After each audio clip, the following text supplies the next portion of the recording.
कहिए कि भारत में इस्लाम आक्रांताओं के साथ आया, ये तथ्य झुठलाया नहीं जा सकता। ये लाइन है भागवत साहब की।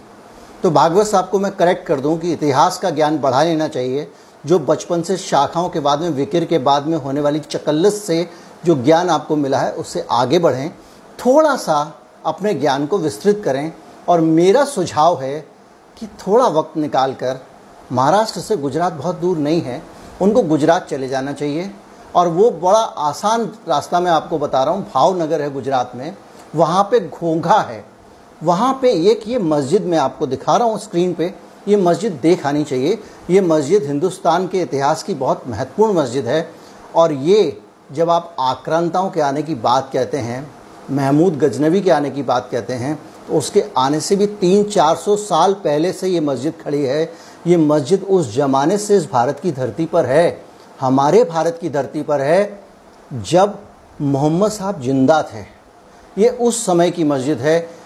आपको अगर 7वीं शताब्दी के शुरू में ये बनी थी, इस दुनिया की उन गिनी चुनी मस्जिदों में से एक है जिसका रुख यरूशलेम की तरफ है। ये काबा की तरफ देख के नहीं बनाई गई है। यहाँ अगर नमाज पढ़ेगा आदमी तो उसका रुख यरूशलेम की तरफ होगा, क्योंकि उस दौर पे जो नमाज पढ़ी जाती थी उसमें काबा की तरफ रुख नहीं होता था, बैतुल मुकद्दस रुख इसको कहा जाता है। और वो जाके फ़िलिस्तीन के अंदर एक जगह पे ये रुख होता था, और वहाँ पे यरूशलेम में ये रुख करके पढ़ी जाती थी। यानी मोहम्मद साहब के ज़माने में जब काबा में नमाज पढ़ी जाती थी, उससे भी पहले मोहम्मद साहब जब मौजूद थे, भारत में गुजरात में ये मस्जिद मौजूद थी।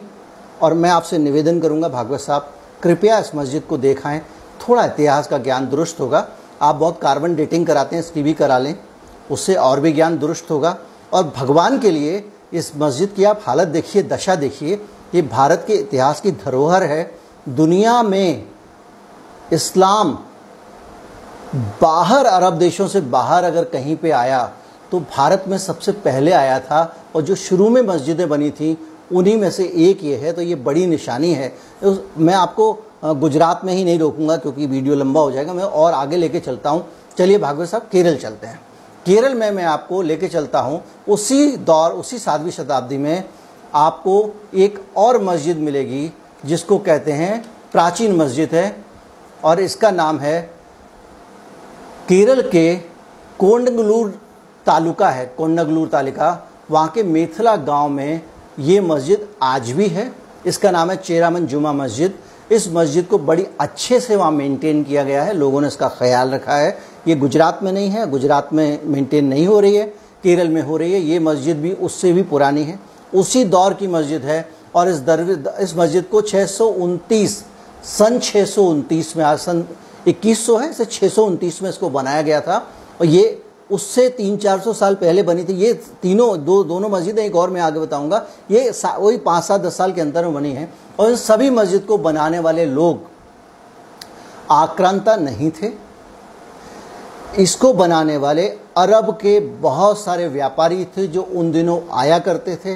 वो गुजरात में आए, गुजरात में उनके साथ में बहुत सारे लोग आए, उन्होंने धर्म का प्रचार किया, मस्जिदें बनी। वो केरल में आए, वहाँ पे मस्जिद बनी। केरल में तो वहाँ के एक राजा को लेकर बहुत सारी किंवदंतियाँ हैं जिनका मैं जिक्र करना नहीं चाहूँगा, क्योंकि किंवदंतियाँ इतिहास नहीं होती हैं, वो आपके पास में किंवदंतियाँ हैं, उनको आप इतिहास बनाइए। मुरब्बा डालिए, मुरब्बा मुगलों के साथ आया था, वैसे भाई बता दूँ। अचार डालिए, अचार भी मुगलों के साथ आया था। पजामे में गठान बांध लीजिए बोलूँगा तो वो भी नहीं बोल सकता, क्योंकि वो वहीं से आया था। ये देश सांस्कृतिक समृद्धि से बढ़ा हुआ देश है, और उसमें पूरी दुनिया की जो श्रेष्ठ जितनी भी संस्कृतियां हैं उनका निचोड़ यहाँ पे है। डेफिनेटली हिंदू संस्कृति बहुत विराट है। डेफिनेटली हमारा साइंस का इतिहास निश्चित ही बहुत पुराना है, बेहतरीन है, शानदार है। हमारे यहाँ एक से एक अच्छे वैज्ञानिक हुए हैं, सुश्रुत हुए हैं, चरक हुए हैं। पूरी तरह से पूरी दुनिया में हम लीडर थे। लेकिन अब हमारे यहाँ उस पद्धति से इसलिए सर्जरी नहीं होती क्योंकि हम लोगों की पूरी ऊर्जा प्रतिक्रिया में खर्च हो रही है, उनके साथ उसके काम को आगे बढ़ाने में खर्च नहीं हो रही है। ये मस्जिद जो है उस वक़्त इसलिए भी इम्पॉर्टेंट है कि उस वक़्त वहाँ से